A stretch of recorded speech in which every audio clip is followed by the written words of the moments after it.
What's up, home theater fans? Todd with avnirvana.com, and I'm here at ISE 2025. We're about to jump in and talk with Meridian, check out 2 of their speakers, including a rather new little guy that has a lot of power.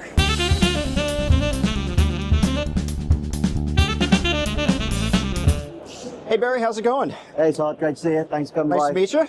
Yeah, great to see you. Fantastic, yeah. So we've got a little speaker here. Yeah. And then the big, gorgeous guy. Gorgeous speaker there, yeah. Right here. Which one do you want to start with? Probably start with as I always like to, start with the big ones first, right? Sure. Let's go that first. So this is our DSP9. We launched this last year as the second product in our extreme engineering program. So this was us reimagining and creating all new platforms for which we could create more products from. So DSP9 is a Design Red Dot Award winner, which is huge. We're really proud of that. Okay. It's designed to be beautiful, so getting an accolade from a design award company is something we're super proud of. So really elegant. All of the technology on this product is hidden.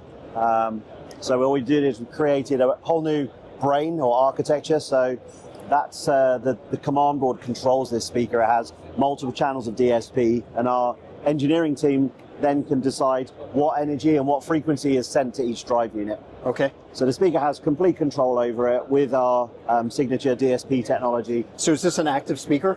Yeah, it's fully active, so it has 4 8-inch woofers. Each one of those is powered by a 240 watt Class D amplifier. Okay.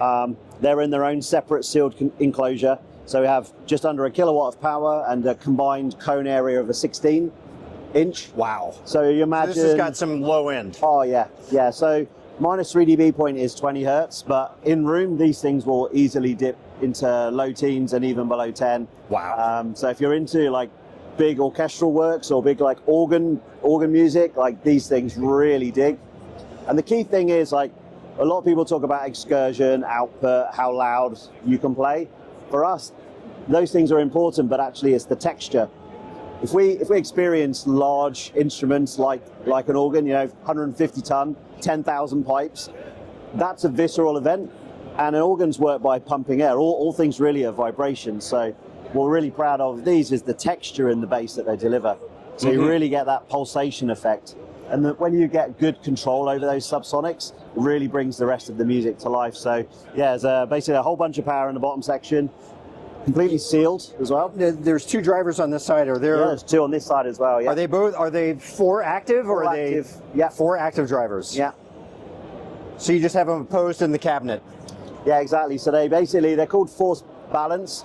So they work to pressurize the cabinet. So you can probably imagine there's a lot of energy in the speaker, and it's really important that we don't have any resonances or vibrations. So Sure. super inert. It's a 5-axis CNC machine cabinet, and then Wow, that is like a rock. yeah, solid. Wow. Yes. Yeah. So you need a big breakfast when you install these. You need to make sure you got some energy. How much do these weigh? 150 pounds each. Yeah. Yeah. Okay. So then the top section, so for us, this is like the chest voice, and then this is head voice. Okay. So this is a separate enclosure for the mid and the Brilliant tweeter. And then we have a pair of our Class AB amplifiers. Each one has 150 watts. And that just delivers super natural, open, lifelike sound stages. 150 for each driver on the top. Yep. Yeah, you don't want to skimp on the tweeter. These things are really important. So it's quite often you go, oh yeah, it's only small. It doesn't need much power. All of our loudspeakers, the mid and the tweeter, always have the same power amplifier to drive them. And this is a domed tweeter? Brilliant dome tweeter. Yep. Okay. Yeah, that's so proprietary. Yeah, to so we Meridian. have this proprietary waveguide on there, which really helps with the off-axis dispersion. When you're making something that's designed to be beautiful in a home, you really want to maximize the coverage that you can get. So we have a bunch of technologies that allow the integrators to position the speaker close to a boundary, and then we have a technology we call FreeQ, which removes the effect of the boundary on the speaker. So you can have the speaker in the corner without the boomy bass effect you would have with that speaker as well. Yeah. Wow, and that is DSP that's applied. Is there a microphone that's used to measure in a room, or is that all done by ear? It's really simple. It's done with the app and with your fingers choosing what works best in the room. Wow. So Really? Okay. our engineering team have basically said, these are the room modes you're likely to come against, or these are the boundary effects you're likely to see. And then they create 4 different settings for that to allow you to tune that in the room. You can use, microphones and whatever else, but you can get 90% of the performance of the speaker just by changing the settings that we've created in the app for that. Yeah. And placing them's half the battle anyway. Exactly. Yeah, exactly that. Once you've got a good foundation for there, we can apply our technologies to shift the image point. So with all of our speakers, when we talk about changing the image, we're changing the relative volume of the speaker, but also applying a delay to the speaker. So if the client's offset, we can just move the image across to where the client sits. The seat's low down, we can reduce the image height. It's high up, we can increase the image height. And all, again, just done with sliders in the app, so it's real time applied. Well, you guys have taken the processor right out of the room, yeah, right out of the rack. I mean, the processor's right in the speaker. Exactly. You imagine you got, 1.3 kilowatts of power per speaker, so 2.6 kilowatts total power output, and everything's built in, so there's no rack space requirement for any of that potential heat producing stuff. Yeah. Boy, beautiful. How about the finish on these? You can basically have whatever you like. This is California Sage, which is the color which Bond used on his DB5 in the classic Bond movies. We just figured, that's a beautiful color, and on a modern aesthetic design, just looks really timeless. I was going to say, it looks like an automotive finish. Yes. Yeah, that's what we specialize in. So automotive grade finishes, but we can also do high-end paint finishes. So we've done Faro and ball paint finishes to match with the interior designer's ideas. We do satin or matte finishes, high reflective flake metallics, basically whatever you like. And we call that program select. And that's probably the most popular color is not the standard black color. Really? So anything else, yeah. So standard black gloss, beautiful piano lacquer. But most clients decide to customize these things because, customization is really key for, making something really special. Do you ever have anyone with a light reflective or a surface that's not light reflective requested? Like yeah, so the flat colors are really, really important. We've done a lot of the satin white finishes, which on this form just look incredible. People are like, oh, what are these made of? Because it really changes that tactility of it as well. And we've also done satin black finishes, so if you've got this either side of a large format display, you're not getting those annoying reflections on there as well. Yeah, for sure. So yeah, you get kind of sometimes to blend into the interior, sometimes to maximize video performance as well, because with the performance we talked about on these, right, they dig really low, really deep, big soundstage. It's super popular for these to be used as a 2-channel system that also is used to watch movies as well. Yeah. And what kind of hookup is on these on the back? You ready? How do you You have optical, coax, USB-C, Bluetooth, RCA, XLR. Is it visible on that? No, it's covered. Yeah, it's all covered. Yeah, it's covered on the back. You don't want to have the cabling visible. So if you just have a breakout box on the floor, then you can hide all that in there. So basically, can I? Yes. Will it work with my? Yes. So you can plug anything into these things. Again, taking feedback from the integrators saying we want to be able to make this to be flexible, easy to be used, but still control the performance with our DSP technology as well. Fantastic, beautiful speaker. Thanks. What's the pricing like on these? Very good value because you get a pair. When you buy them, you get a pair of these things. So these retail in the US $90,000. Okay. Hand built in the UK, 5-year warranty. Epic performance, whatever color you'd like. That's the DSP9. I can only imagine the rooms that these go into. Yeah, we get sometimes we get to see some of the images where usually a really happy integrator because they had a great time installing them, and then super happy client just like, these things. This is a statement piece, This really does stand out. For sure. We do a lot of architectural loudspeakers, but if someone wants to make an impression, then this is a great way of doing that. Yeah. Sympathetic, but still, it's a real work of art. Yeah. Love it. So that brings us to this guy. This is a new product? Yeah. Again, multi-award winning already. Not to brag, just, have recognition for those things. So this is called the Ellipse. There's a few really cool design cues, obviously elliptical format. same as we use on DSP9, but you zoom in on the grille, you'll see the elliptical holes that we've done as well, so that nod to the ellipse. So ellipse is important for us because it's an incredibly strong shape.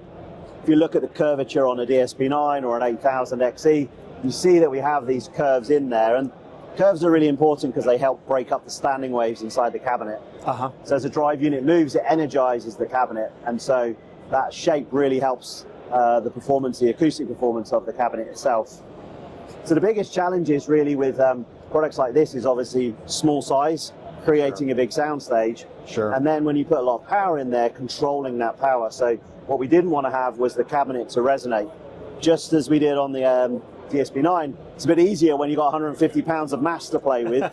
This is not 150 pounds, it's more like 7 or 8 pounds. So we did a lot of finite element analysis, so computer-based analysis to make sure how these standing waves are going to react inside the cabinet, and that helped to inform the shapes. So then when we move from concept stage into start to build prototypes, the first thing we did was test how much resonances or not were present, and we were massively pleased with the results because the cabinet was so well designed in that initial stage. There was very little that was needed in terms of tuning to really keep this nice and inert. And that's one of the things that's immediately obvious when you listen to it. There's no coloration at all. You get this amazing out-of-the-box sound stage, and you never hear the cabinet exactly the same as you don't on a DSP9 or an 8000 XE. For sure, okay. And then that DSP platform we talked about, that brain that controls the system that we showcased in the DSP9, that's just been distilled down into here. So it's the same software platform for our engineers to work on, and then a derivative of the hardware platform. So all of the technology and DSP algorithms and technologies we create from that speaker have been transposed into this. Wow. So we get to have huge soundstage.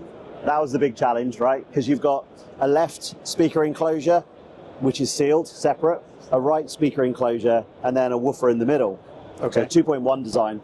And so most people go, oh yeah, cool, so I have a left one and I have a right one. Well, no, that's just a pair of speakers. Like if you want a left and a right thing, that's two different things. This is designed as a 2.1 system, so it's designed to give you a stereo soundstage without you needing to have stereo loudspeakers. Now, these drivers are about 8 inches apart. Okay. So to create a big soundstage is a real challenge. Rather than think, oh, we'll bounce the sound off the walls or we'll bounce the sound off the ceiling. Well, those things you don't have control of. Is this hard surface? Is it soft surface? Is it close? Is it far away? How tall is the ceiling? So you can't use that. So our research and development team spent a lot of time looking into spatial audio. So that's how we listen to sound and how we perceive space. And it led us to create a technology we call bass in space. So enhances the bass response of the speaker. It creates a huge sound stage. And in the app, again, same app, you can choose. If you have a phone and a finger, you can basically dial this thing in really well, and you can decide whether you have no processing applied at all, minimum amount, medium, or as we almost always demo with, max. Yeah, you want to get that wide sounding soundstage. We're presenting these products to people that have been selling audio video equipment for 10, 20, 30 years. They're experts in their field. They've seen everything, they've heard everything, they know everything, right? So they come to see us, and we're in a room which is like 12 foot by 20 foot, and they're like, we're listening to that. Yeah. I'm like, yeah, we're listening to that. Tell them about the technology. We play the system with the technology turned off, and they're like, oh yeah, sounds really good, sounds natural, it sounds like a female vocal, sounds like a piano. And I'm like, cool, let me turn the technology on now. And I go straight into the max setting, and it just, like this thing the soundstage is huge. Sounds like a large pair of floor standing loudspeakers. Crazy. Yeah, and that's all the DSP on board. It's giving you that illusion. Doesn't sound weird. There's no phasiness. There's no echo. It just has natural reverb, natural decay, but a really big soundstage. And you imagine presenting that to a room of 8 or 10 hardened integrators who have got the T-shirt, seen it, heard it. Yeah. And they're walking around the room. They're touching the walls, and they're like, "Have you got speakers here? No. Have you got 2 speakers there? No." I'm like, "Go pick it up," and they're like, "How does it do that?" It's like, "Well, look, I'm not going to tell you that because that's why we license our technologies to partners as well, right? So yeah, to be able to have that type of impact, that type of impression on so many hardened enthusiasts that have listened to so many things, that for me was like, that's what technology and DSP can do. That's what engineering can do. Because that is obvious it's going to make you smile, right? Right. It's massive, it's 1.3 kilowatts, it looks amazing. This thing's so compact, so discreet, so beautiful, yet creates a soundstage that really, you know, shocks the whole room. It is really small. I mean, in terms of inches, I know it's a little, but this is probably about 20, I would say, about 20. Yeah, about that. 20 or 22 inches. Yeah, 400 wide. mil. So yeah, about I think about 18 inches. Roughly in that ballpark, and maybe about 10 inches high or so. Yeah, about that. Yeah. So. Yeah, super compact. It's a small footprint. Yeah, and this has again plethora of connections. So you can AirPlay 2 with this one. You can use Google Cast, Spotify Connect, Tidal Connect, Roon, UPnP, optical, USB. Analog, controlled by the app. We've even managed to sneak an infrared eye, so there's an optional tiny remote you can use if you want to go old school and use an infrared remote. You can use that too. You'd assume most people are going app. You just use your app. Yeah, I mean, right. I mean, you'd assume that would be the case, and most of the time it is. But some people just like that, you know. Yeah. Imagine you've set it playing on your phone, and then the door rings or whatever, or that, you know, someone asks you something, you just pick up the remote and press mute. Yeah, that makes sense. Quicker than opening, unlocking. Are there manual controls built in here? So we've got a tactile display on the top. So this is touch sensitive. So you have volume either side, have the power button in the middle, skip tracks, and then the Bluetooth pair button. So in projects where this is used, we're already starting to see them specified into the premium hotel chains by integrators. You know, they want something which matches the premium feel, gives them a USB, so a client can just come in, press the universal button that everyone knows what it means, Bluetooth, pair their phone up. What kind of Bluetooth is on board with this? Is it the latest, latest 5.3 or? Exactly, latest Bluetooth codecs. The really nice thing is with the app, when these get installed in places like that, the integrator can set a Bluetooth max volume level. Because the last thing you want is, you know, client comes back to the hotel room, maybe they've had a wine or two in the bar, and then they go, yes, all of it, please. So, right, exactly. So they can set maximum volume limits.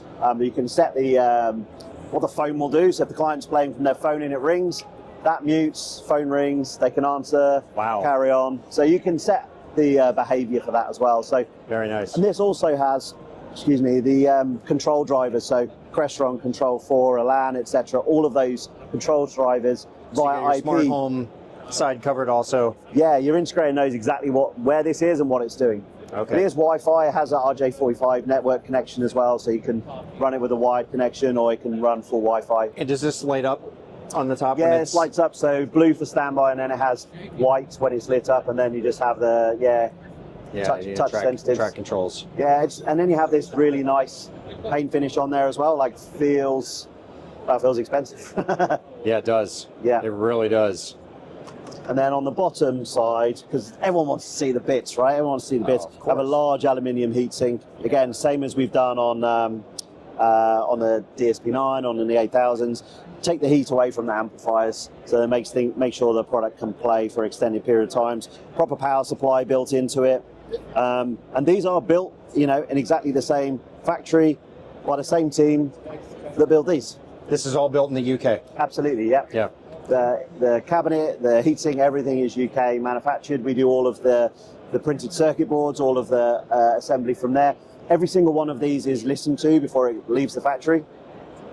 Has its own anechoic chamber, so a test rig basically sits in a small tray, and then we slide it into the anechoic chamber, and then it plays our test tone, and then we have a pass-fail. Basically, does it meet the measurement criteria we've set? So every single thing, exactly the same as this, applies to this product as well. Very cool.